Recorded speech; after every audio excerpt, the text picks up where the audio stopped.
আসসালামু আলাইকুম। আমার নাম মোসাম্মদ ইশরাত খলিল।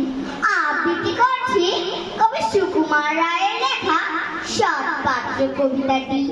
শুনতে পেল পোস্তা গিয়ে তোমার নাকি মেয়ের বিয়ে, গঙ্গারামকে পাত্র পেলে জানতে চাও সে কেমন ছেলে?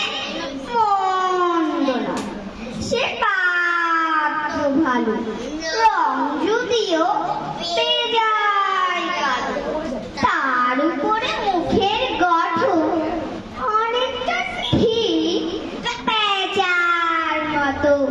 বিদায়।